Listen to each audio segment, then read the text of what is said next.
আসসালামু আলাইকুম। কি অবস্থা তোমাদের সবার? আমাদের ক্র্যাশ কোর্সের আজকের ক্লাসে তোমাদের সবাইকে স্বাগতম। আজকের ক্লাসে মূলত আমরা কেমিস্ট্রির প্রথম আজকে আমাদের কেমিস্ট্রির প্রথম ক্লাস, যেখানে আমরা 3 নাম্বার অধ্যায় দিয়ে অর্থাৎ পদার্থের গঠন দিয়ে শুরু করতে যাচ্ছি। তো হোপফুলি তোমরা অলরেডি বেশ কয়েকটা ক্লাস করছো এবং ক্র্যাশ কোর্সের ব্যাপারে তোমাদের খুব দারুণ দারুণ ফিডব্যাক আমরা দেখতে পেয়েছি। তো আজকে থেকে যেহেতু কেমিস্ট্রি ক্লাস শুরু হচ্ছে, কেমিস্ট্রিতে আমরা ঠিক যেভাবে পড়াবো সেটা হচ্ছে আমরা প্রথমে বেসিক পড়ে নিব ওই চ্যাপ্টারের। ইভেন ওই চ্যাপ্টার থেকে কী কী ধরনের প্রশ্ন আসতে পারে সেগুলো তো দেখবই। ইভেন দেখবা তোমাদের প্রত্যেকটা লেকচারের সাথে কুইজ থাকছে, যে কুইজগুলো তোমাদের বিগত বছরের এসএসসি বোর্ড এক্সামে আসা প্রশ্ন। তো ঝটপট একটু বাকিরা যুক্ত হয়ে যাও, সব কিছু ঠিকঠাক আছে, সবাই সালাম দিচ্ছ, ওয়ালাইকুম আসসালাম। অনেক মজায় মজায় আজকে ক্লাসটা করব, যেহেতু ওয়েবসাইটে লাইভ ক্লাস হচ্ছে, সো মেনশন দেওয়ার সুযোগ নাই, তো বাকিদেরকে ডেকে নিয়ে আসার সুযোগ নাই। তবে হ্যাঁ, ইনবক্সে জানাইতে পারো তোমার বন্ধুদেরকে, যেন সবাই আজকের ক্লাসে যুক্ত হয়ে যায়।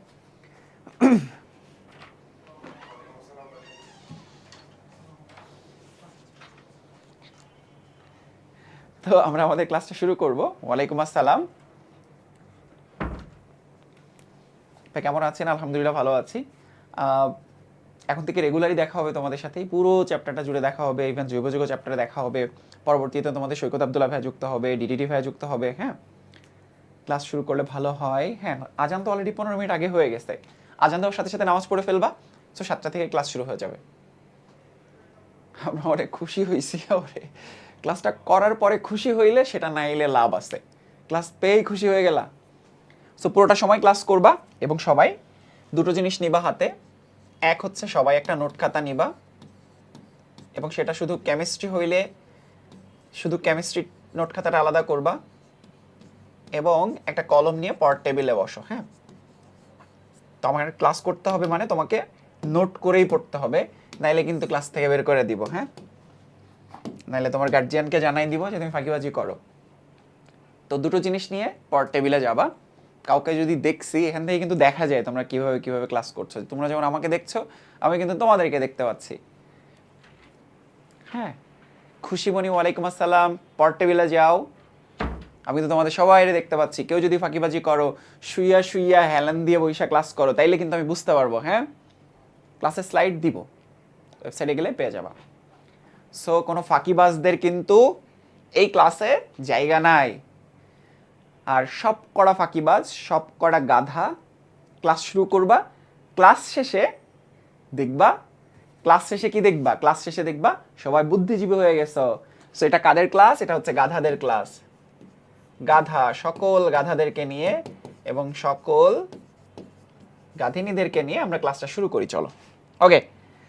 কেমিস্ট্রি শিখতে হলে একদম জিরো থেকে শুরু করতে হবে। হ্যাঁ, ওকে, কেমিস্ট্রি শিখতে হলে জিরো থেকে শুরু করতে হবে। হ্যাঁ, বা মাইরেন না, চাপা মাইরেন না। আচ্ছা সাহেব, ওকে। তো চলো আমরা শুরু করে ফেলি।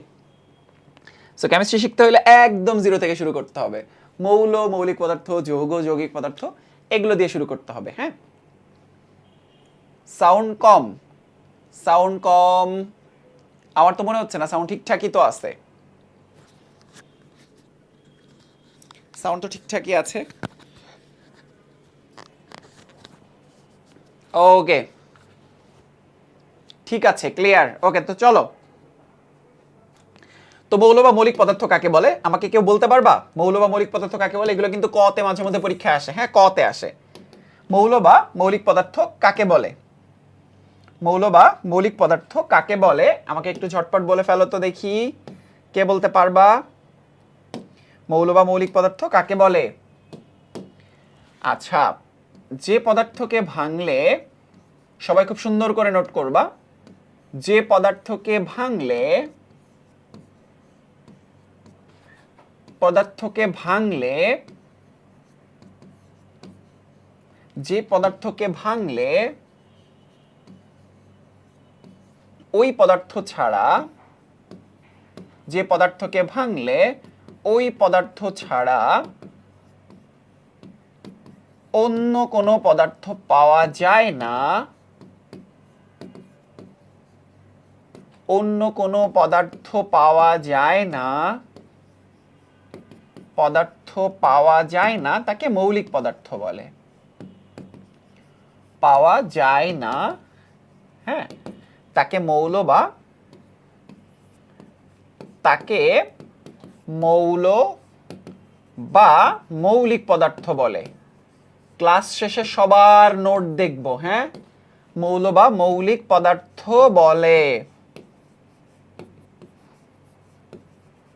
এবং যার নোটটা সব থেকে বেশি সুন্দর হবে তাকে একটা পুরস্কার দিব, হ্যাঁ, ঠিক আছে।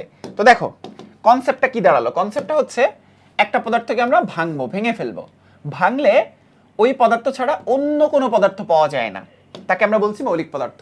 তাকে আমরা কি বলছি? ওই পদার্থ ছাড়া অন্য কোনো পদার্থ পাওয়া যায় না। আই হাই, আমি তো ভাবছিলাম সব কটা গাধা, এখন দেখি সব কটা জিনিয়াস, সব কটা দেখি জিনিয়াস। এখন তুমি চিন্তা করো, আমরা যদি এভাবে ভাবি, এইটা হচ্ছে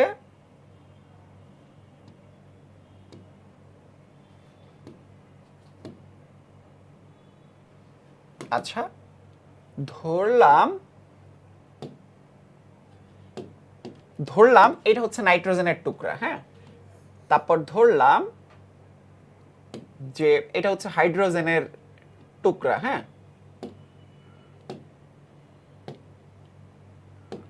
ওকে। সো এইটা হচ্ছে নাইট্রোজেন। আমরা কালারফুল জিনিসপত্র শিখবো। এইটা হচ্ছে আরেকটা জিনিস। ধরলাম এইটা হচ্ছে কার্বনের টুকরা, হ্যাঁ, এইটা হচ্ছে কার্বনের টুকরা, হ্যাঁ।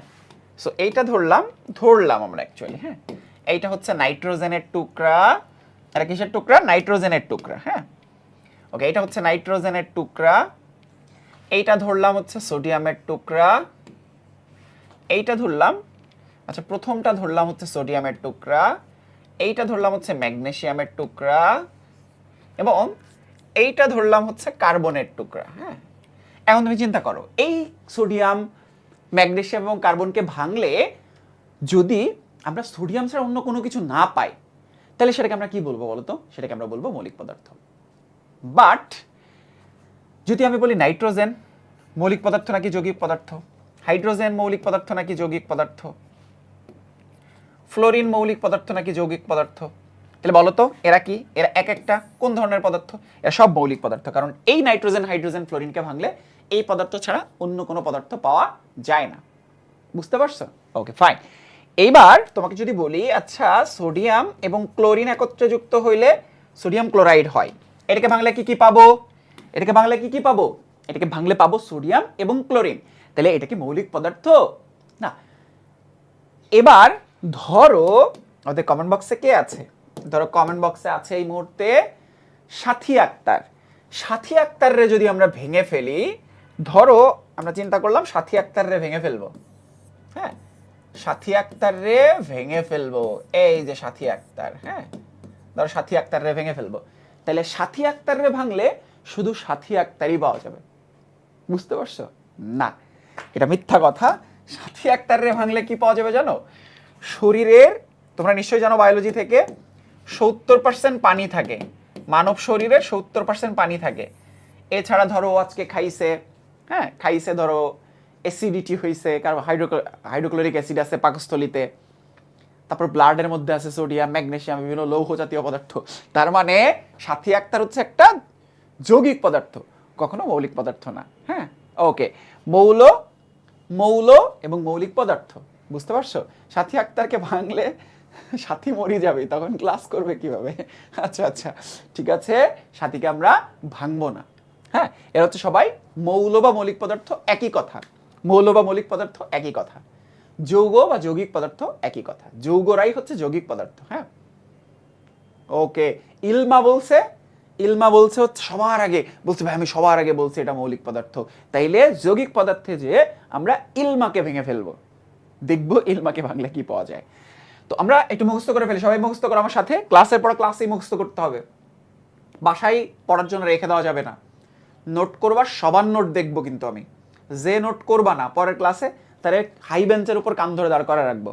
যদি দেখছি HW করো নাই, নোট করো নাই, হাই বেঞ্চের উপর ক্লাসে দাঁড় করে রাখবো। সত্যি কথা, যে পদার্থকে ভাঙলে ওই পদার্থ ছাড়া অন্য কোনো পদার্থ পাওয়া যায় না, তাকে মৌল বা মৌলিক পদার্থ বলে, তাকে মৌল বা হ্যাঁ, মৌল বা মৌলিক পদার্থ বলে। এই জারিন কি জাহিন, পিটাবো। এবার এক্সাম্পল দেখো, এই সোডিয়ামকে ভাঙলে সোডিয়াম ছাড়া অন্য কোনো কিছু পাওয়া যায় না, ম্যাগনেসিয়ামকে ভাঙলে ম্যাগনেসিয়াম ছাড়া অন্য কিছু পাওয়া যায় না, কার্বনকে ভাঙলে কার্বন ছাড়া অন্য কোনো পদার্থ পাওয়া যায় না। এই যে এরা সবাই মৌলিক বা মৌল পদার্থ, হ্যাঁ, মৌল বা মৌলিক পদার্থ।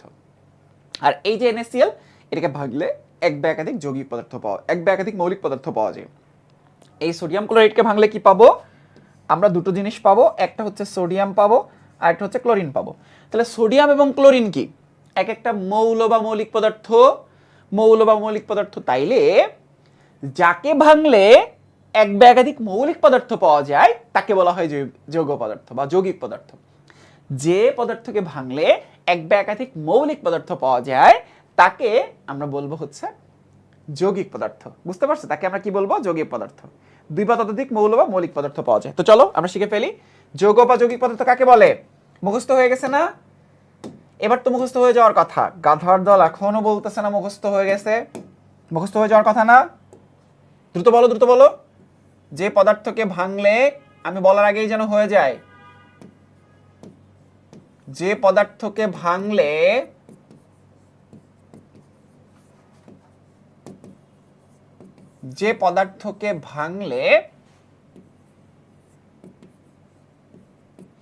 দুই বা ততোধিক যে পদার্থকে ভাঙলে দুই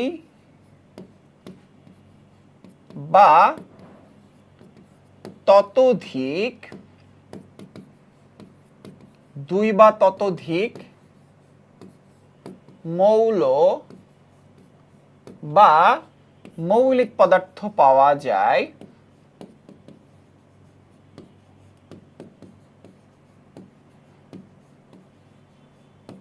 মৌল বা মৌলিক পদার্থ পাওয়া যায়, মৌল বা মৌলিক পদার্থ পাওয়া যায়, ঠিক আছে, তাকে যৌগ বা যৌগিক পদার্থ বলে। যৌগ বা যৌগিক পদার্থ বলে। যৌগিক পদার্থ বলে। হ্যাঁ, আচ্ছা, এবার আমরা এক্সাম্পলে যাব। ধরো আমরা চিন্তা করলাম এটা একটা পাত্র চিন্তা করি আমরা। হ্যাঁ, একটা পাত্র চিন্তা করি এভাবে। আমরা একটা পাত্র চিন্তা করি।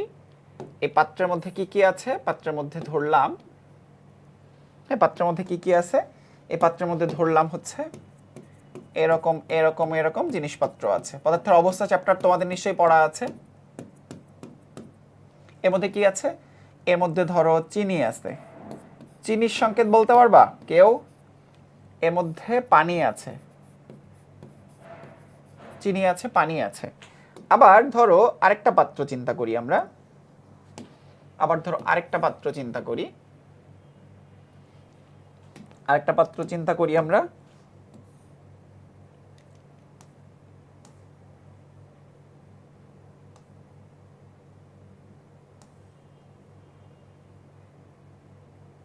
একটা জগ, হ্যাঁ, ধরলাম একটা বাক্সের মধ্যে আমরা এভাবে চিন্তা করি সল্ট রাইখা দিছি। হ্যাঁ, এর মধ্যে হচ্ছে লবণ রাইখা দিছি, খাবার লবণ। প্রতিটা সংকেত কি কি চলো আমরা একটু লিখি। C6H12O6, সংকেতগুলো একটু মুখস্থ করতে হবে। হ্যাঁ, সংকেতগুলো মুখস্থ করতে হবে। C6H12O6, নো, এইটা হচ্ছে গ্লুকোজের সংকেত। আমি জানতাম সবাই এইটাই বলবা, এই জন্য প্রথমে ভুল লিখে দিছি। এটা হচ্ছে গ্লুকোজের সংকেত। হ্যাঁ, C6H12O6 হচ্ছে গ্লুকোজের সংকেত।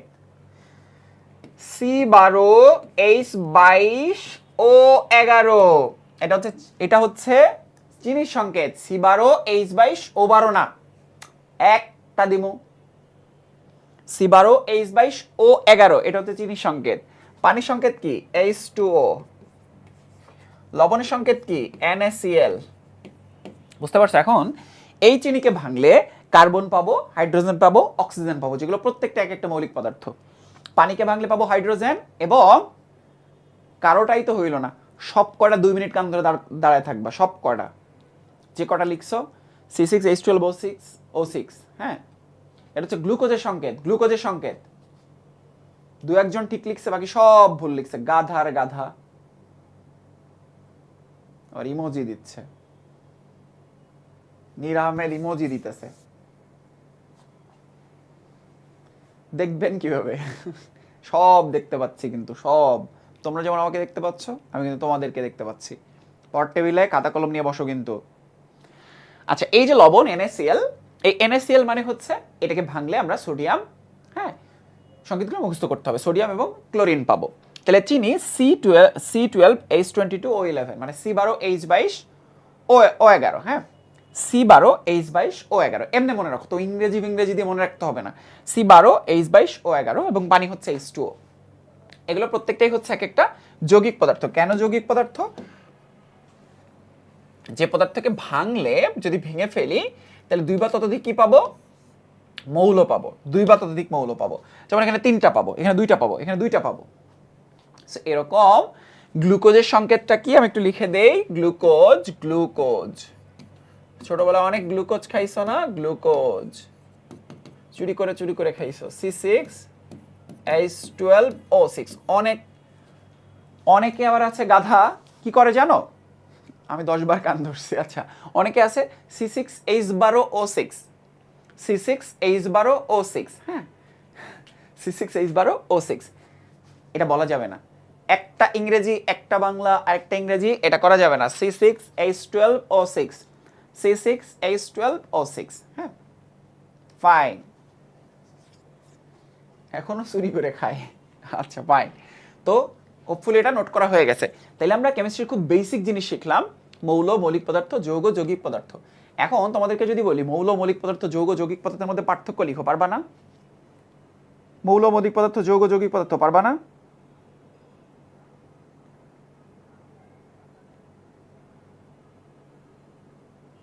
মৌল, মৌলিক পদার্থ, যৌগ, যৌগিক পদার্থ, পারবা না?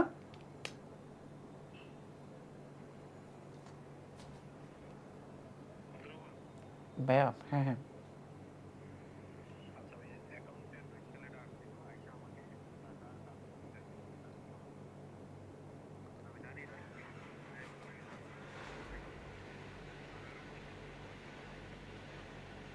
ও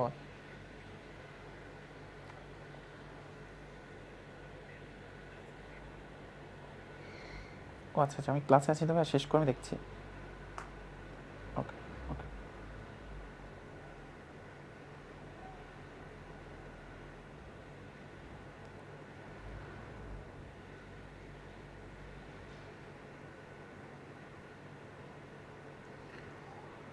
ওকে, তাইলে এটা বুঝে ফেলছো। এবার আমরা যাব অনুপরমাণুতে।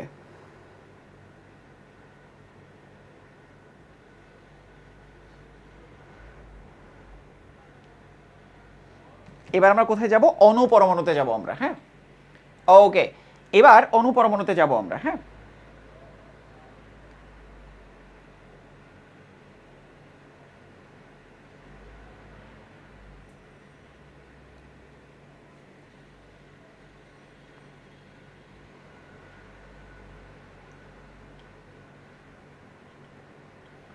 ওকে, তো এবার আমরা যাব হচ্ছে অনুপরমাণুতে, হ্যাঁ। এগুলোর নাম তোমরা অনেক শুনেছো, বাট এখন আমরা ডিটেইলে জানবো, হ্যাঁ। পরমাণু কাকে বলে, অণু কাকে বলে, হ্যাঁ। পরমাণু কাকে বলে, অণু কাকে বলে, এগুলো আমরা এখন ডিটেইলে জানার চেষ্টা করব, হ্যাঁ। ডিটেইলে জানার চেষ্টা করব। তোমরা আগে দেখো, পরমাণুকে ভাঙলে কি পাওয়া যায়? পরমাণুকে আমরা সন্ধি বিচ্ছেদ করব, ঠিক আছে? পরমাণুকে আমরা সন্ধি বিচ্ছেদ করব। পরমাণু সমান পরম প্লাস অণু, পরম প্লাস অণু, হ্যাঁ। পরমাণুকে সন্ধি বিচ্ছেদ করলে কি পাবো? পরম প্লাস অণু। পরম মানে হচ্ছে অতি, আর অণু মানে হচ্ছে ক্ষুদ্র, হ্যাঁ। পরম মানে অতি, আর অণু মানে ক্ষুদ্র, তার মানে অতি ক্ষুদ্র কণা, ঠিক আছে? অতি ক্ষুদ্র কণা, অতি ক্ষুদ্র কণা, ঠিক আছে? অতি ক্ষুদ্র কণা কাদের?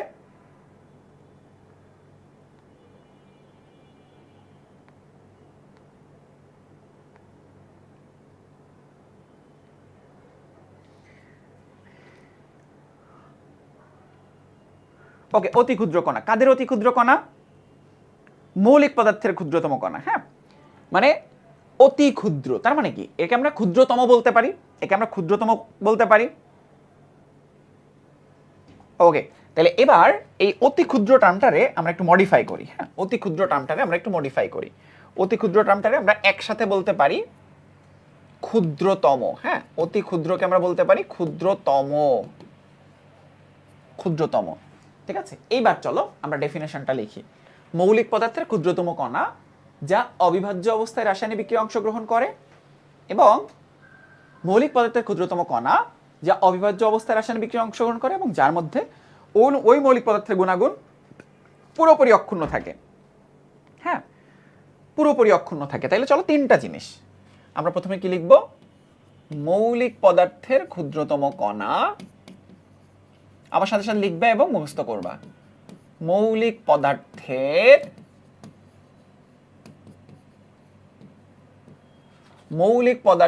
ক্ষুদ্রতম কণা,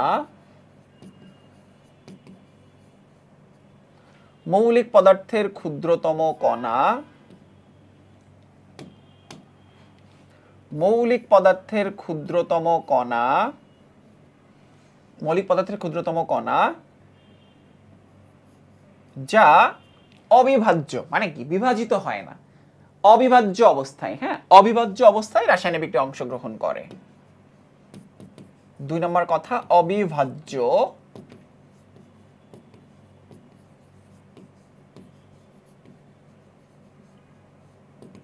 অবস্থায়, যা অবিভাজ্য অবস্থায়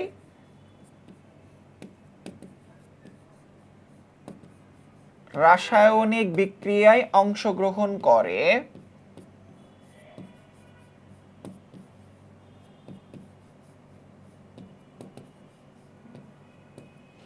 যা অবিভাজ্য অবস্থায় রাসায়নিক বিক্রিয়ায় অংশগ্রহণ করে,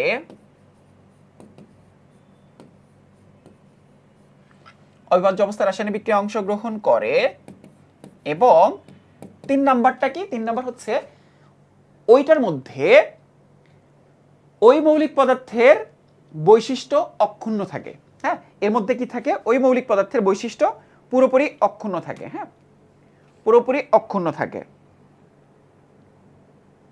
ওই মৌলিক পদার্থের বৈশিষ্ট্য পুরোপুরি অক্ষুণ্ণ থাকে, যার মধ্যে ওই মৌলিক পদার্থের বৈশিষ্ট্য পুরোপুরি অক্ষুণ্ণ থাকে। হ্যাঁ, ওকে, যার মধ্যে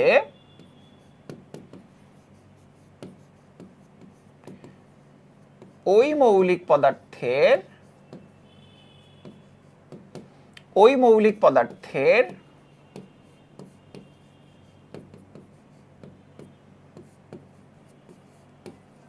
ভৌত ও রাসায়নিক ধর্মাবলী, ভৌত ও রাসায়নিক ধর্মাবলী অক্ষুণ্ণ থাকে,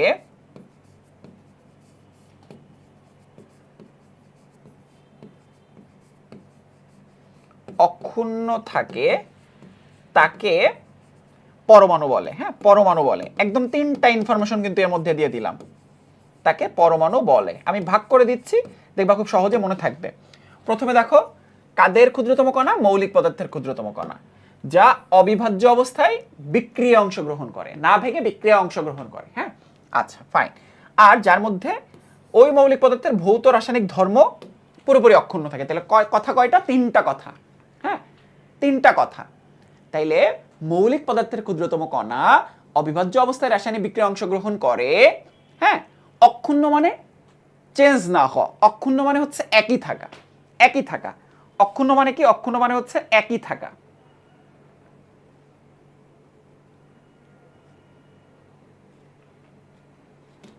অক্ষুণ্ণ মানে কি, একই থাকা, একই থাকা।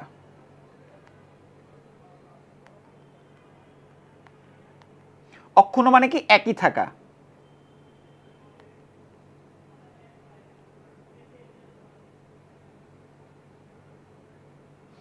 অক্ষুণ্ণ মানে কি, একই থাকা, একই থাকা। হ্যাঁ, অক্ষুণ্ণ মানে একই থাকা। ফাইন, অক্ষুণ্ণ মানে একই থাকা।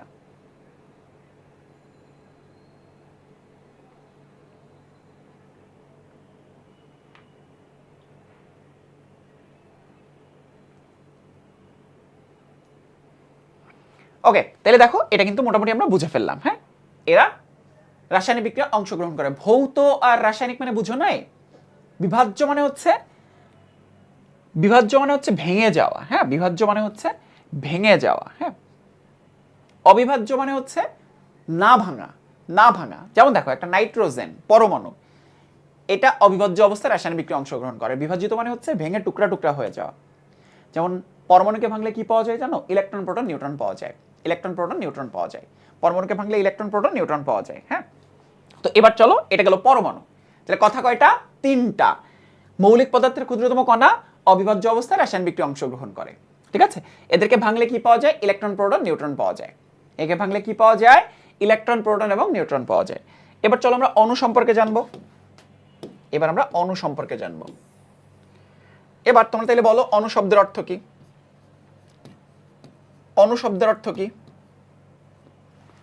আগে জানলাম পরম প্লাস অণু। অণু শব্দের অর্থ হচ্ছে ক্ষুদ্র। অণু শব্দের অর্থই হচ্ছে ক্ষুদ্র। অণু শব্দের অর্থ কি? অণু শব্দের অর্থ হচ্ছে ক্ষুদ্র। বুঝতে পারছো অণু শব্দের অর্থ কি? অণু শব্দের অর্থ হচ্ছে ক্ষুদ্র।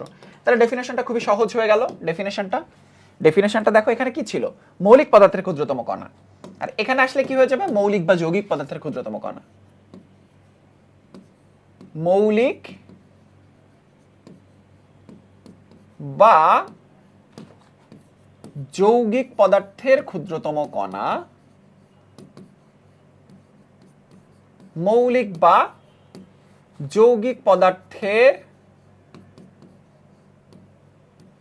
মৌলিক বা যৌগিক পদার্থের ক্ষুদ্রতম কণা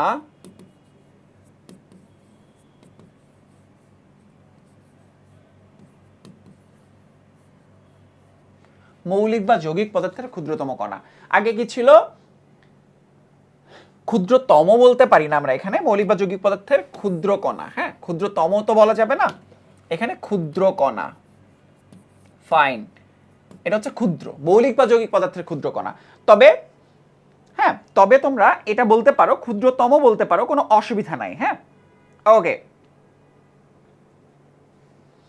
ক্ষুদ্রতম বললে যে অসুবিধা আছে তা কিন্তু না, ক্ষুদ্রতম বললে কোনো অসুবিধা নাই, বাট টার্মটা হচ্ছে ক্ষুদ্র, হ্যাঁ। ওকে, যদি তোমরা এখানে ক্ষুদ্রতম লিখো তাতেও কোনো অসুবিধা নাই, হ্যাঁ। ওকে, মৌলিক বা যৌগিক পদার্থ দুইটাই হইতে পারে, হ্যাঁ। ওকে, যে কোনো পদার্থই হইতে পারে, হ্যাঁ। যদি শুধু মৌলিক হয় তাইলে সেক্ষেত্রে পরমাণু, যদি মৌলিক বা যৌগিক হয় তাইলে অণু, হ্যাঁ। ওকে, এটা মাথায় রাখতে হবে, হ্যাঁ। ওকে ওকে, ফাইন ফাইন, এই তো কেম। ওকে ওকে, কেম কেন লিখছো বুঝতে পারছি না তো। ওকে, এবার আমরা কিন্তু বুঝে ফেললাম, আর একটা লাইন শিখবো আমরা, হ্যাঁ। ওকে, আরেকটা লাইন শিখবো। কণা যা ওই পদার্থের, মানে ওই মৌলিক বা যৌগিক পদার্থের বৈশিষ্ট্য অক্ষুণ্ণ রেখে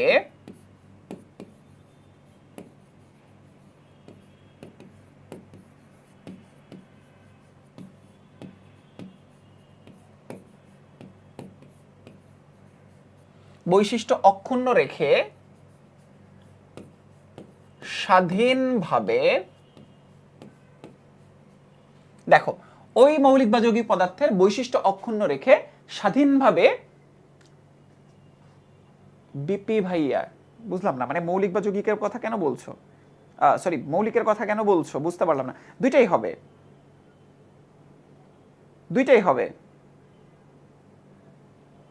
কোনো অসুবিধা নাই, দুইটাই হবে। ওকে, অক্ষুণ্ণ রেখে স্বাধীন। তোমরা অনেকে হয়তো পড়েছো যে যৌগিক পদার্থের ক্ষুদ্রতম কণা, ওটা মৌলিক পদার্থের ক্ষুদ্রতম কণা না। উপরে যখন যাবা, আরো বেশি ইন্টারমিডিয়েটে যে আরো অনেক কিছু যখন শিখবা তখন বুঝতে পারবা। স্বাধীনভাবে অবস্থান করতে পারে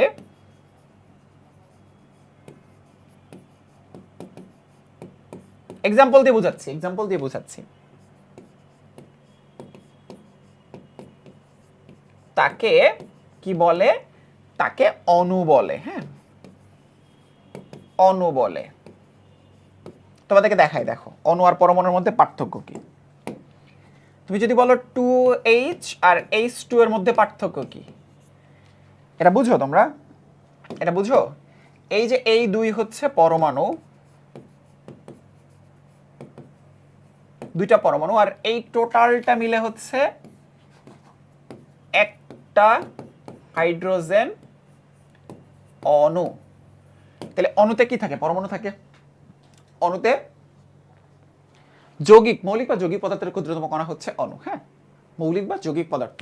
তবে হ্যাঁ, যদি তুমি যৌগিক পদার্থ ইউজ করো তাহলে কোনো ভুল হবে না। হ্যাঁ হ্যাঁ, ভুল হবে না। এই যে এই দুই হচ্ছে পরমাণু, আর অ্যাকচুয়ালি এইটাকে আমরা যদি বলি, এইটার এক্সপ্লানেশন হচ্ছে একটা হাইড্রোজেন অণু।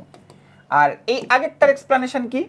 এইটার এক্সপ্লানেশন হচ্ছে, এইটার মানে কি জানো? এটা হচ্ছে দুইটা হাইড্রোজেন পরমাণু, দুইটা হাইড্রোজেন পরমাণু, বাট এটা অণু না।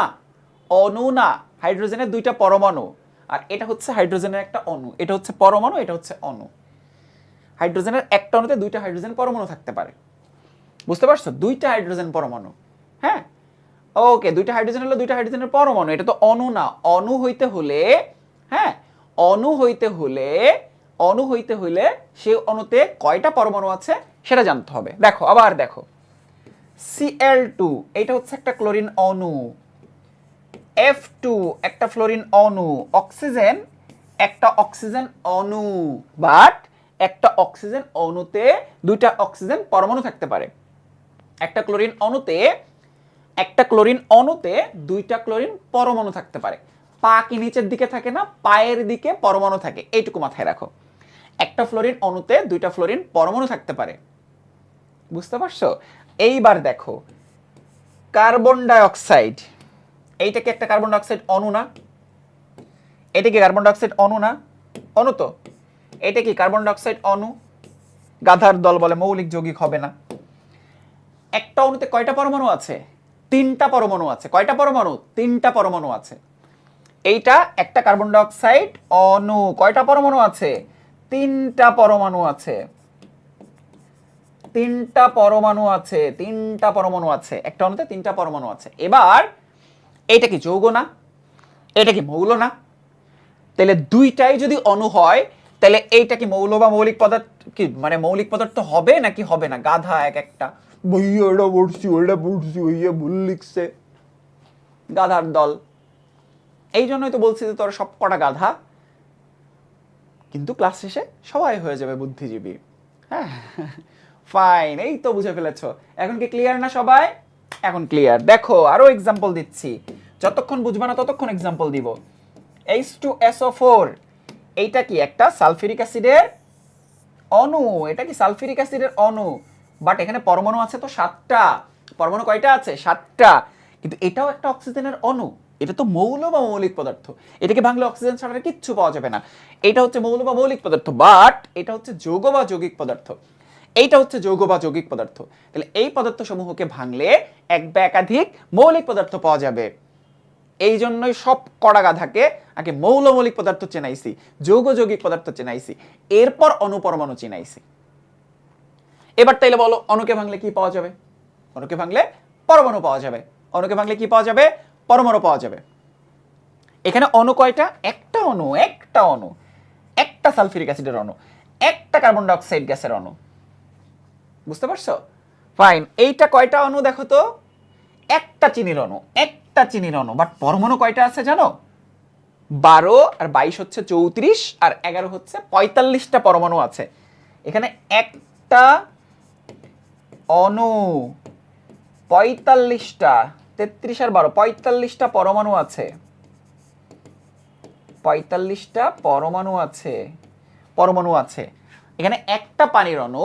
হ্যাঁ, স্কুলের পড়াই যৌগিক। ও আচ্ছা আচ্ছা, এগুলো তো এত ভেঙে পড়ায় না, বুঝো নাই? হ্যাঁ, এগুলো তো স্কুলে এত ভেঙে পড়ায় না। একটা পানির অণু, টোটাল পরমাণু কয়টা? তিনটা পরমাণু। এবার কি বুঝতে পেরেছো এখানে কেন মৌলিক বা যৌগিক পদার্থ হবে? সবাই বলো ক্লিয়ার, চিল্লায় বলো ক্লিয়ার, শুনতে পাবো, তোমরা চিল্লাইলে শুনতে পাবো। অণু, পরমাণু, মৌলিক পদার্থ, যৌগিক পদার্থ, ক্লিয়ার কিনা? আমাকে আমাকে তাড়াতাড়ি ক্লিয়ার করে বলো, ক্লিয়ার কিনা, ক্লিয়ার করে বলো, ক্লিয়ার কিনা, ক্লিয়ার করে বলো।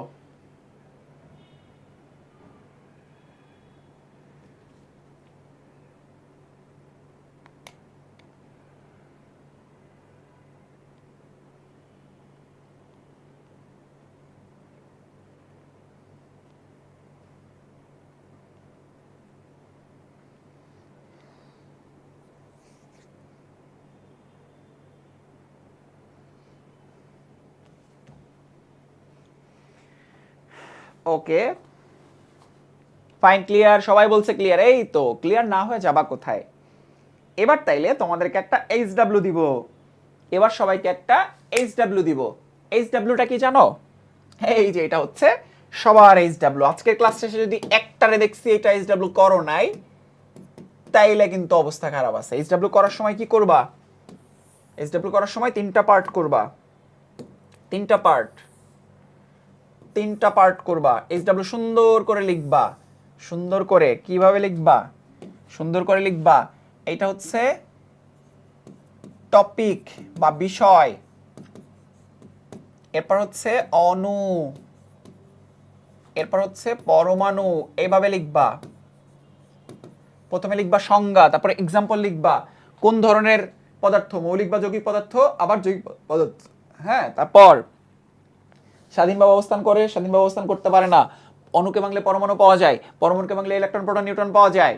হ্যাঁ, দিবা হচ্ছে এইচডব্লিউ দিবা হচ্ছে ড্রিম স্কুল কমিউনিটিতে। হ্যাঁ, বিপি ড্রিম স্কুল কমিউনিটি কোথায় দিবা? হচ্ছে বিপি ড্রিম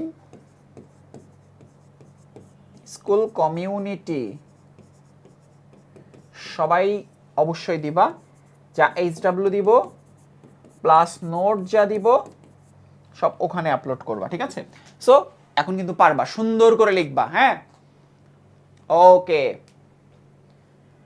না, যৌগিক পদার্থ হচ্ছে ভাঙলে মৌলিক পদার্থ পাওয়া যায়। হ্যাঁ, বাট মৌলিক পদার্থের উপর নির্ভর করে এটা বলা যায় না। হ্যাঁ, ইলেকট্রন, প্রোটন, নিউট্রন, ইলেকট্রনকে ভাঙলে কি পাওয়া যায়? আপাতত ওই আলোচনাতে যাওয়া দরকার নাই। হ্যাঁ, ওকে, এবার আমরা যাব হচ্ছে নতুন জিনিসে, প্রতীক আর প্রতীক লেখার নিয়মে যাচ্ছি আমরা। ঠিক আছে, নতুন জিনিস শিখব। কার্বন ডাইঅক্সাইড বুঝান। কার্বন ডাইঅক্সাইড হচ্ছে একটা অণু যার মধ্যে 3টা পরমাণু আছে, একটা কার্বন আর 2টা অক্সিজেন পরমাণু আছে। কোনটা? চিন্ময় শাখা কি ক্লিয়ার হও নাই? এইচডব্লিউটা ক্লিয়ার? এইচডব্লিউটা কিভাবে লিখবো? ধরো সংজ্ঞা, 2টা সংজ্ঞা লিখবা। উদাহরণ লিখবা। ভাঙলে কি পাওয়া যায়? অনেকে ভাঙলে পরমাণু, পরমাণুকে দেখা যায় কিনা? অণু ক্ষুদ্র, পরমাণু অতি ক্ষুদ্রতম, মাইক্রোস্কোপিক যন্ত্রে দেখা যায়? দেখা যায় না। বুঝতে পারছো? ছোটবেলা থেকে এত এত পার্থক্য লিখা ইসা এখনো বুঝতে পারতেছে না। চিনি কি অণু? হ্যাঁ, চিনি অণু। সায়াম এবার কি বুঝতে পারছো? কতগুলো মৌল মুখস্থ রাখবো? কয়েকটা রাখলে হয়ে যাবে। আরে কয়েকটা রাখলে হয়ে যাবে, এগুলো পড়তে পড়তে জেনে যাবা। ঠিক আছে, এগুলো পড়তে পড়তে জেনে যাবা, কোনো অসুবিধা নাই। ফাইন ফাইন, এই তো বুঝে যাচ্ছ দেখি।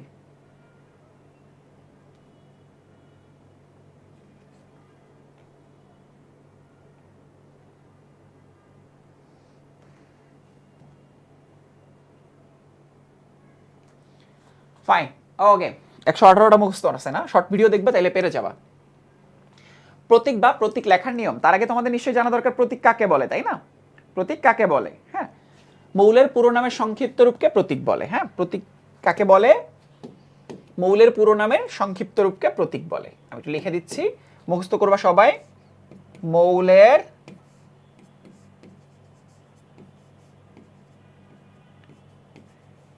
পূর্ণ নামের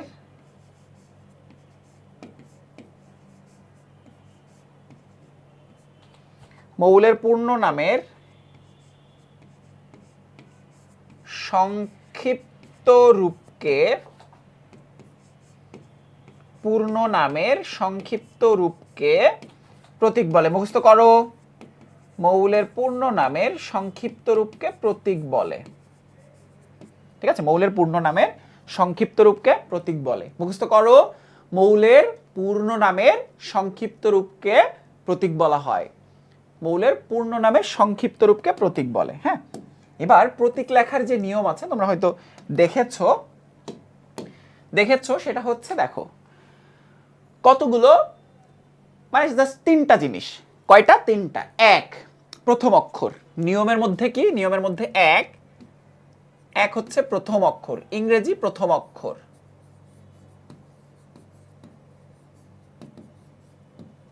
প্রথম অক্ষর। 2, প্রথম এবং পরবর্তী সামঞ্জস্যপূর্ণ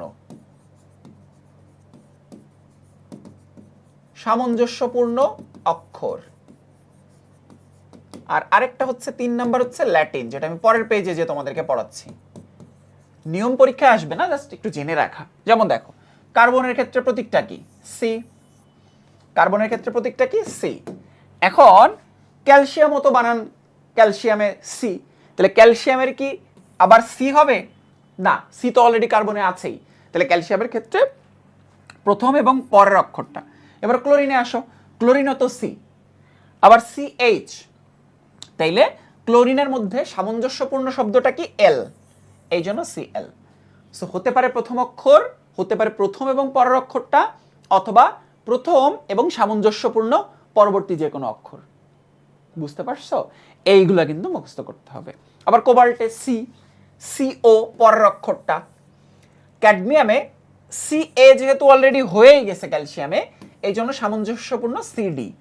আবার ক্রোমিয়াম সিএইচ, সিএইচ আর, সি আরটা হচ্ছে, সি এর পরে আরটা হচ্ছে সামঞ্জস্যপূর্ণ শব্দ। হ্যাঁ, উচ্চারণ করতে গেলে দেখবা সি আর, ক্রোমিয়াম, ক্রোমিয়াম, এই জন্য সি আর আসে। এইগুলো কিন্তু মুখস্থ করতে হবে। হ্যাঁ, এগুলো মুখস্থ করতে হবে। আমরা চলো ল্যাটিন নামগুলোতে যাব, যেগুলো তোমাদেরকে বেশি বেশি মুখস্থ করতে হবে। হ্যাঁ, ল্যাটিন নাম, মৌলের নামকরণ, ল্যাটিন নাম। কতগুলো নাম এসেছে যেগুলো ল্যাটিন থেকে, হ্যাঁ ল্যাটিন নাম থেকে এসেছে, সেগুলো প্রত্যেকটাই তোমাদের মুখস্থ করতে হবে। সামঞ্জস্য মানে হচ্ছে উচ্চারণের সাথে, ওই যে ক্লোরিনে সি এইচ হলে এইচটা তো উচ্চারণ হয় না, সামঞ্জস্যপূর্ণ মানে মুখে যেটা আসে উচ্চারণ করতে গেলে, হ্যাঁ উচ্চারণ করতে গেলে যেটা আসে, হ্যাঁ উচ্চারণ করতে গেলে দেখবা মুখে যেটা আসে ওটাকে বলা হচ্ছে সামঞ্জস্যপূর্ণ।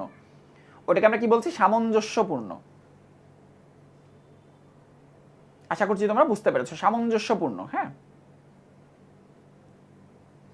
সামঞ্জস্যপূর্ণ মুখস্থ আছে, ফাইন। এবার আসো সোডিয়াম, এইটা মুখস্থ করতে হবে, নাট্রিয়াম, সোডিয়াম নাট্রিয়াম, এই জন্য এন এ।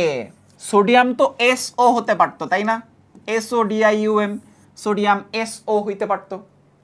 হ্যাঁ, ওকে, আচ্ছা মার্কারি এইচ জি হবে। হ্যাঁ fine, thank you. Mercury H G হবে, এইচ জি হবে।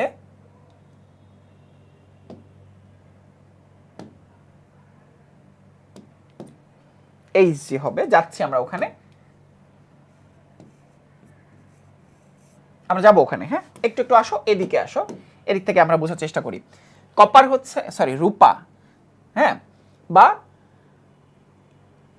কপার যদি বলি আমরা, হ্যাঁ কপার বা আমরা কাপরাম বা তামা বলতে পারি আমরা। হ্যাঁ, কাপরাম, কাপরাম, হ্যাঁ কাপরাম নাম শুনেছ হয়তো তোমরা, কাপরাম, কাপরাম, হ্যাঁ কাপরাম। এবং এইটা হচ্ছে সিইউ তে হচ্ছে কপার। এরপর পটাশিয়াম, ক্যালিয়াম কে, সিলভার হচ্ছে argentum AG, stannum SN, antimony stibium, হ্যাঁ এসবি। এগুলো কিন্তু মুখস্থ করতে হবে। হ্যাঁ, এগুলো কিন্তু মুখস্থ করতে হবে, এগুলো প্রত্যেকটা মুখস্থ করতে হবে। হ্যাঁ, ওকে, এগুলো প্রত্যেকটা কিন্তু মুখস্থ করতে হবে তোমাদের।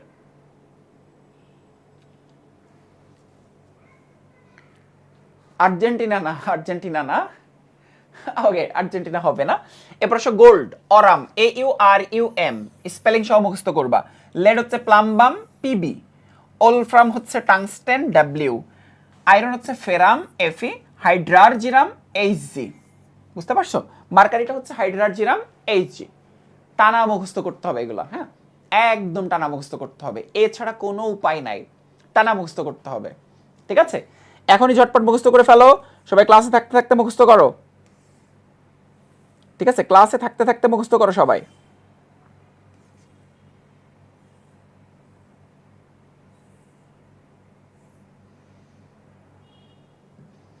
ওকে, ক্লাসে থাকতে থাকতে মুখস্থ করো সবাই। হইয়া গেছে, ফাইন, এই তো হইয়া গেছে বলতেছো।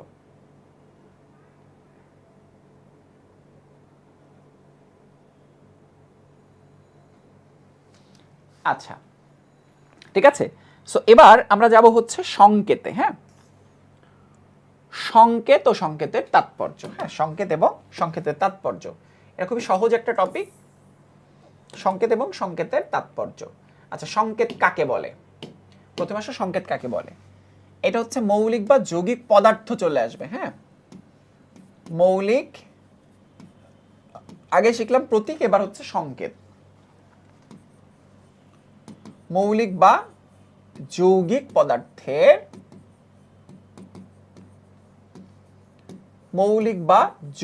পদার্থের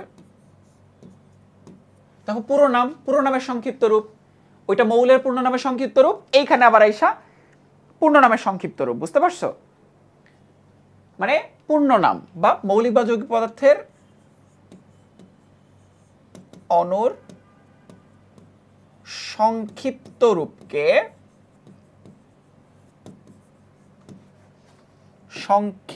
রূপকে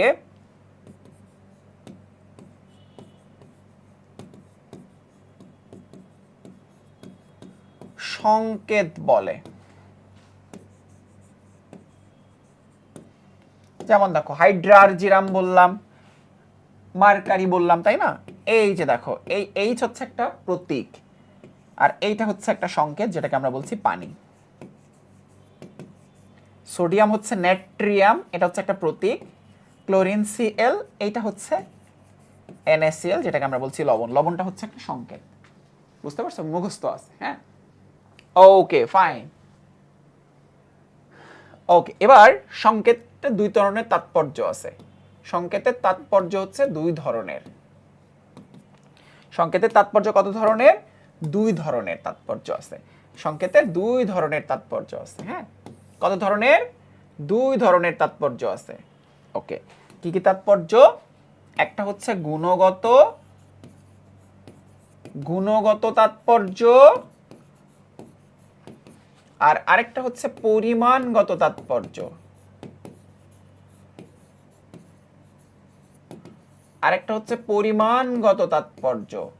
একটা ছিল গুণগত, আরেকটা কি? আরেকটা হচ্ছে পরিমাণগত তাৎপর্য, ঠিক আছে?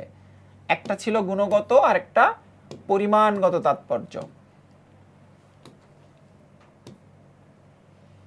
একটা গুণগত, আরেকটা পরিমাণগত তাৎপর্য, ঠিক আছে? এগুলোর মধ্যে মূলত আলোচনাগুলো কি কি? গুণগত মানে হচ্ছে কোয়ালিটি, হ্যাঁ? বুঝতে পারছো? আনঅ্যাভেলেবল তো দেখা যাওয়ার কথা না।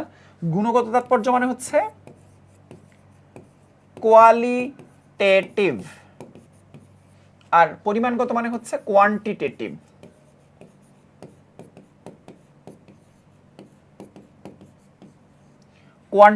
কোয়ালিটেটিভ আর একটা হচ্ছে কোয়ান্টিটেটিভ। একটা হচ্ছে কোয়ালিটি আর একটা হচ্ছে কোয়ান্টিটি, হ্যাঁ? ওকে,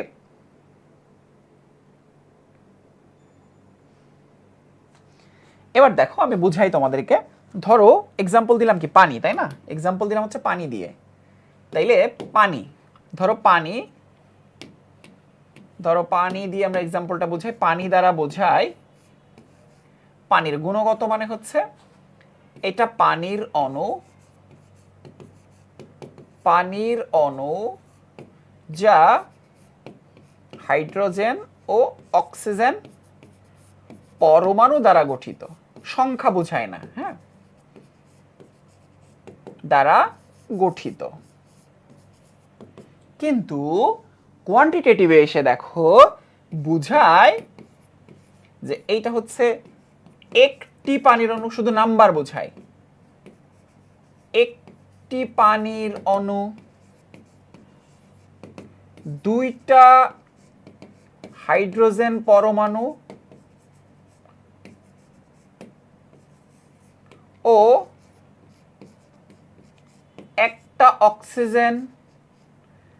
একটা অক্সিজেন পরমাণু দিয়ে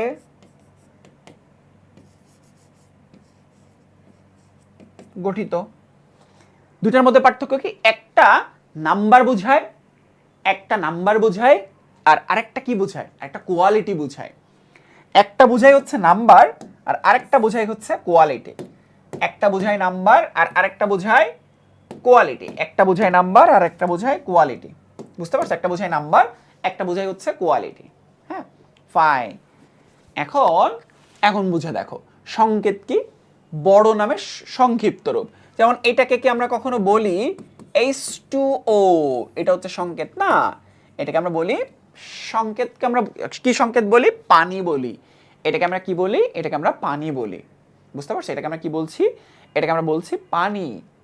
এটা হচ্ছে একটা পানি, ওয়াটার। হ্যাঁ, H2SO4 এটাকে আমরা হাইড্রোজেন সালফেট না বলে আমরা কি বলি দেখো, এইটাকে আমরা বলছি হচ্ছে সালফিউরিক অ্যাসিড। এইটাই হচ্ছে সংকেত। এবার গুণগত মানে কি, মাঝে মধ্যে পরীক্ষা আসতে পারে। হ্যাঁ, গুণ মানে কি কি পদার্থ দ্বারা তৈরি, পরিমাণ মানে কি সংখ্যা, পরিমাণ মানে কি আরো সহজ করে দিচ্ছে সংখ্যা, এর মধ্যে কয়টা কি আছে। আর গুণগত মানে হচ্ছে, গুণগত মানে হচ্ছে কি কি দিয়ে তৈরি, কি কি দিয়ে, কি কি দিয়ে তৈরি। এবার বুঝতে পারছো, গাধা, গাধারা। ভেরি টাফ, মাইশা আফরিন লিখছে ভেরি টাফ, অনেক কঠিন, খুব কঠিন টপিক, অনেক কঠিন। তাহলে দেখো, পানির অণু যা হাইড্রোজেন অক্সিজেন পরমাণু দ্বারা গঠিত, একটি পানির অণু যা দুইটা হাইড্রোজেন পরমাণু একটা অক্সিজেন পরমাণু দ্বারা গঠিত। দেখো অনেক সহজ টপিকটা, কিন্তু অনেক সহজ। জাস্ট অন্য জিনিস দিয়ে এক্সাম্পল দিলেও একই রকম হতো। ঠিক আছে, দেখো অনেক সহজ। কিন্তু এইবার আমরা যেটা বোঝার চেষ্টা করব, ইলেকট্রন, প্রোটন, নিউট্রন নিয়ে আমাদের আলোচনা এখন শুরু হবে। ইলেকট্রন, প্রোটন, নিউট্রন, বুঝতে পারছো? Okay fine. তাৎপর্য দু ধরনের, বইতে দেখবা দু ধরনের, একটা হচ্ছে গুণগত আর একটা হচ্ছে পরিমাণগত। ফাইন, অনেক ইজি। এইবার আসো মৌলিক কণিকা। হ্যাঁ, এইবার আসো মৌলিক কণিকা। আমরা কি শিখবো এবার? একবার শিখবো হচ্ছে মৌলিক কণিকা শিখবো।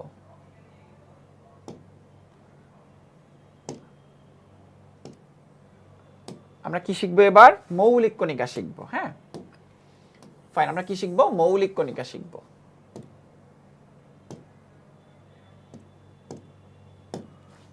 ওকে, এবার খেয়াল করে দেখো, আমরা কি শিখবো এবার? মৌলিক কণিকা শিখবো।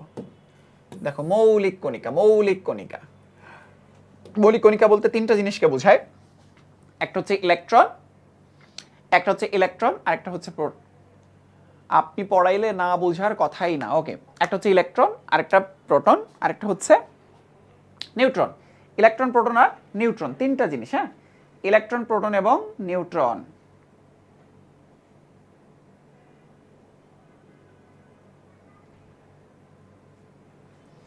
ইলেকট্রন, প্রোটন এবং নিউট্রন। তাহলে দেখো, এই যে পেন, পেন দিয়ে মনে রাখবা, ইলেকট্রন, প্রোটন এবং নিউট্রন।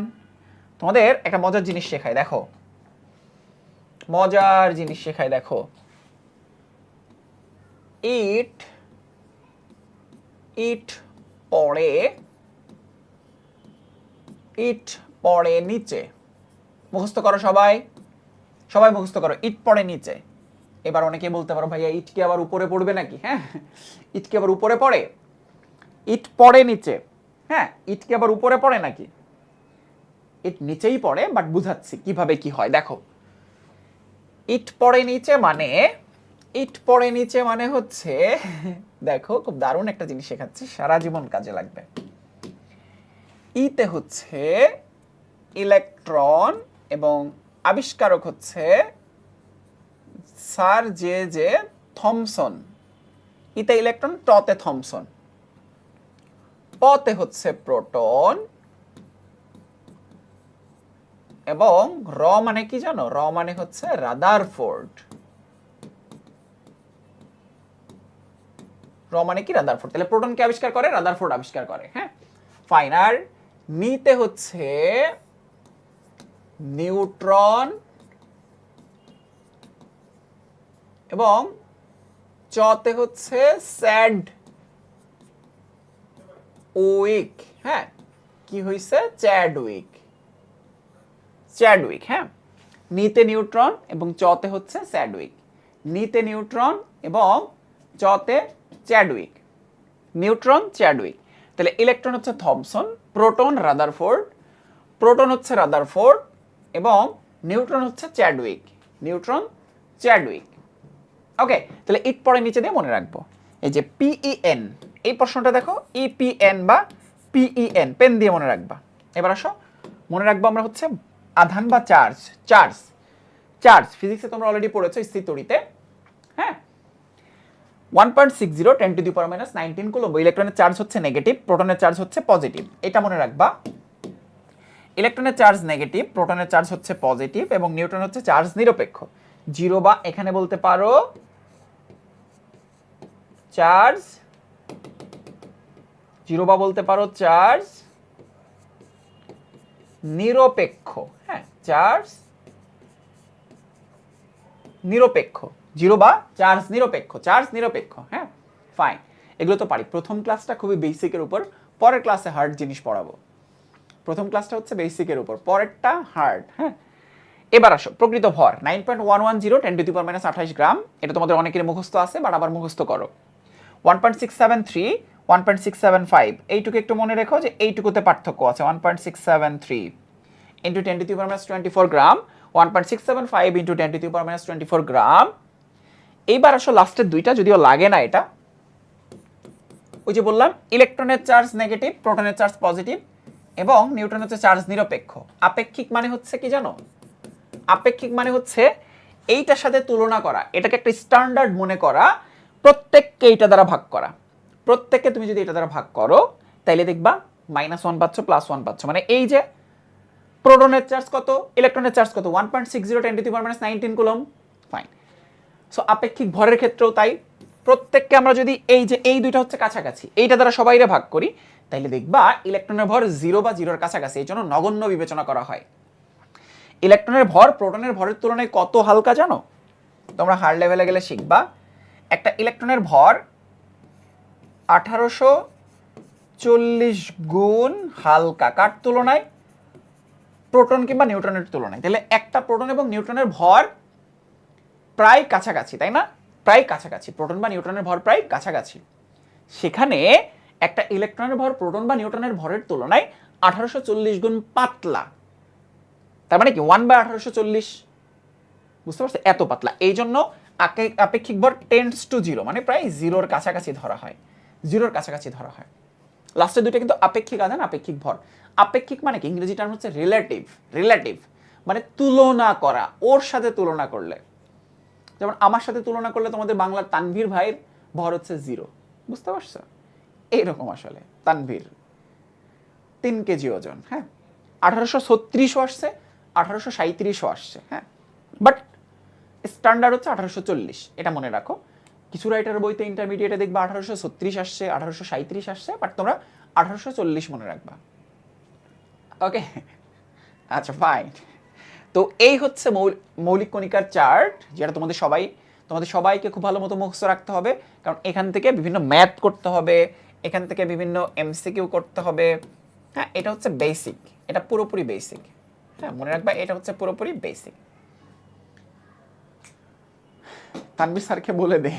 আচ্ছা, বলে দিতে পারো। এইবার চলো আমরা যে টপিকগুলো পড়লাম এগুলোর উপর আমরা এখন কুইজ সলভ করব। আমরা এখন এগুলোর উপর কি সলভ করব? কুইজ সলভ করব। হ্যাঁ, কুইজ সলভ করব। ওকে, তো চলো সবাই একটু রেডি হও, কুইজ সলভ করব। সবাই রেডি হও, কুইজ সলভ করব।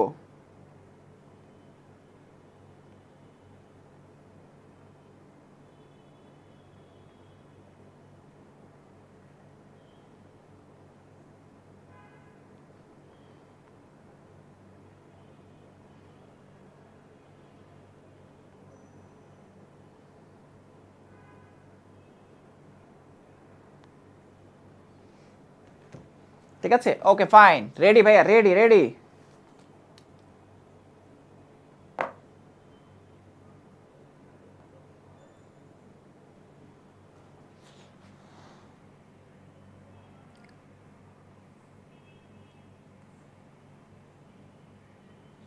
ওকে, 2016 সাল পর্যন্ত আবিষ্কৃত মোট মৌলের কতটি গবেষণাগারে তৈরি? কতগুলো মৌল গবেষণাগারে তৈরি? ঠিক আছে, তার মানে কি গবেষণাগারে তৈরি করছে মানে কি কৃত্রিম উপায়ে তৈরি করছে? কৃত্রিম উপায়ে তৈরি করছে। টোটাল মৌল কয়টা? 118টা। 118টা, ঠিক আছে। টোটাল মৌল কয়টা? 118টা। ঠিক আছে, কেউ বলছে 98, দিব একটা মায়ের। 98, কেউ বলছে 98। কৃত্রিম উপায়ে কয়টা তৈরি? প্রকৃতিতে পাওয়া যায় 98টা, মোট কয়টা? 118টা। তাইলে কত? তাইলে কত? ডি বলে কে? দিব একটা মায়ের। প্রকৃতিতে কয়টা পাওয়া যায়? প্রকৃতিতে কয়টা পাওয়া যায়? প্রকৃতিতে 98টা পাওয়া যায়, বাকিগুলো কৃত্রিমভাবে। পরের প্রশ্নটা দেখো, চট্টগ্রাম বোর্ড 2021, মৌলের সংখ্যা, প্রকৃতিতে প্রাপ্ত মৌলের সংখ্যা কয়টা? প্রকৃতিতে কয়টা পাওয়া যায়? এবার বলো প্রকৃতিতে কয়টা পাওয়া যায়? প্রকৃতিতে কয়টা পাওয়া যায়?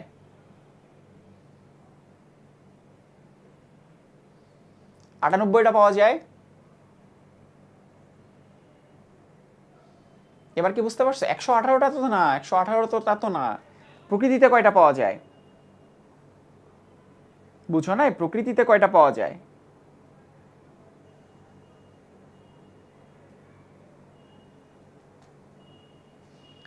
ফাইন, এই তো বুঝে গিয়েছো, 98টা পাওয়া যায়। পরের প্রশ্ন, কোনটি যৌগিক পদার্থ? চট্টগ্রাম বোর্ড 2023-এ এসেছে যৌগিক পদার্থ। সালফার, রূপা, লোহা, সবগুলো কিন্তু সংকেত জানি। মোম, মোমের সংকেত কি জানো? C31H64, কার্বন এবং হাইড্রোজেন দ্বারা গঠিত হচ্ছে মোম। বুঝতে পারছো? তাইলে দেখো তো কোনটা যৌগিক পদার্থ? মোম হচ্ছে যৌগিক পদার্থ। ফাইন, এই তো দেখি সবাই পেরে যাচ্ছ। তার মানে কনসেপ্ট বুঝলে এই প্রশ্নগুলো অনেক সহজ। মৌলিক পদার্থের ক্ষুদ্রতম কণিকার নাম কি? মৌলিক পদার্থের ক্ষুদ্রতম কণিকার নাম পরমাণু। মৌলিক বা যৌগিক পদার্থের ক্ষুদ্রতম কণার নাম হচ্ছে অণু। কোন পদার্থ বলেছে? মৌলিক পদার্থে বলেছে। দেখছো, চট্টগ্রাম বোর্ড 2021-এ এসেছে। যা পড়াচ্ছি ক্লাসে সেটাই কিন্তু দেখো বিভিন্ন সময় পরীক্ষায় এসেছে। যা পড়াচ্ছি সেগুলোই এসেছে পরীক্ষায়। যা পড়াচ্ছি সেগুলোই এসেছে পরীক্ষায়।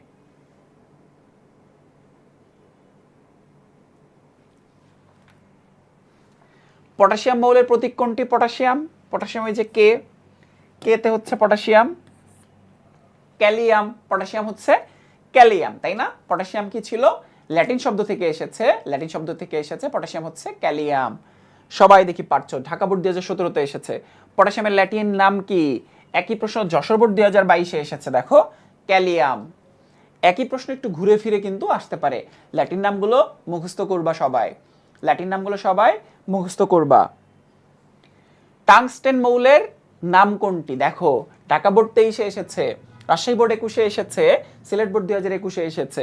Tungsten, wolfram. হ্যাঁ, ওলফ্রাম হচ্ছে টাংস্টেন, তাই না?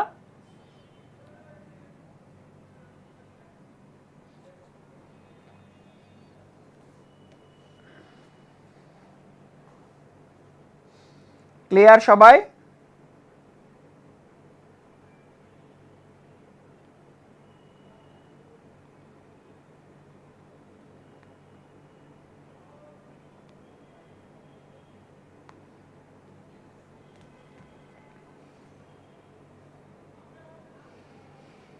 ফাইন, এই তো সবাই দেখি পারছো। আমরা পরের এমসিকিউতে যাব। ল্যাটিন ভাষা থেকে গৃহীত প্রতীক নিচের কোনটি? সিলেট বোর্ড 24-এ এসেছে, ঢাকা বোর্ড 21-এ এসেছে।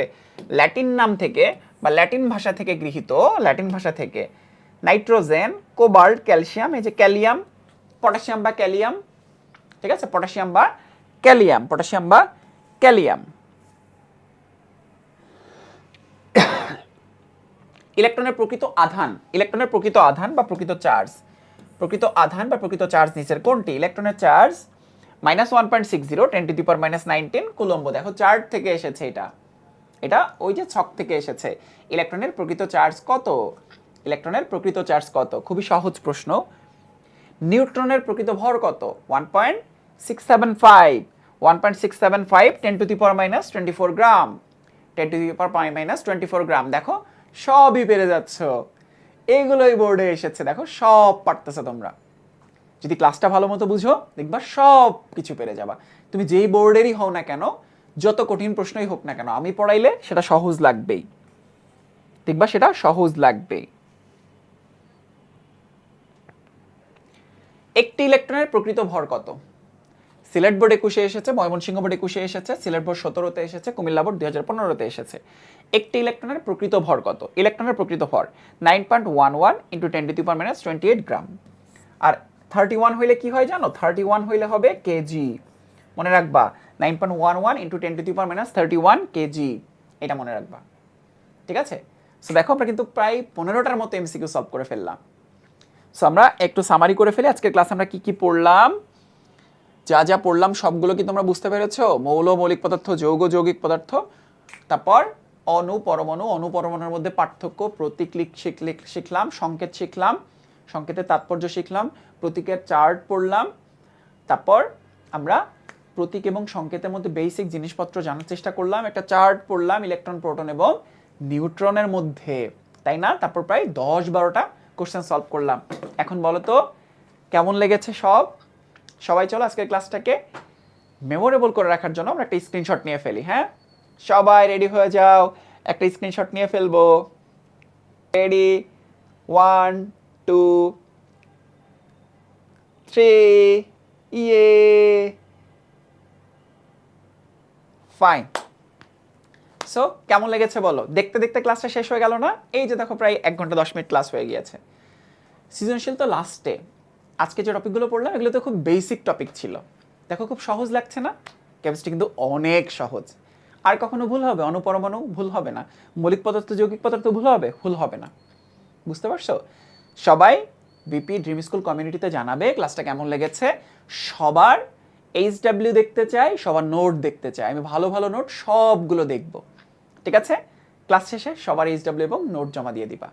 SS নিয়ে নিছি, ফাইন, জোস ক্লাস, খুবই ভালো লেগেছে, ফাইন। আর তোমার বন্ধুদেরকে জানিও টেস্ট প্রিপারেশন কোর্সে দারুণ দারুণ ক্লাস হচ্ছে, দারুণ ক্লাস হবে। এরপর সৈকত ভাই আসবে, ডিডিডি ভাই আসবে, আর চ্যাপ্টার শেষ হয়ে গেলে সিকিউ ক্লাস হবে। বুঝতে পারছো? মানে প্রত্যেকটা চ্যাপ্টারই তোমরা এভাবে সাজানো গোছানো অবস্থায় পাওয়া। মজা লাগলো, ফাইন। পরের দিন বোর এবং রাদারফোর্ড পড়াবো, কেমিস্ট্রি বস এয়ার। সবাই ক্লাসের রিভিউ জানাও এবং HW এবং নোট জমা দিও। ক্লাস কেমন লেগেছে তোমরা প্রত্যেকে জানাবে। সবার সাথে দেখা হচ্ছে পরবর্তী ক্লাসে। তোমাদের সবার নোটের অপেক্ষায় রইলাম। আল্লাহ হাফেজ ফাঁকিবাজেরা। ফ্যান হয়ে গেছো না? ফাইন, ফ্যান হয়ে গেছি ভাইয়া। আলহামদুলিল্লাহ, আল্লাহ হাফেজ।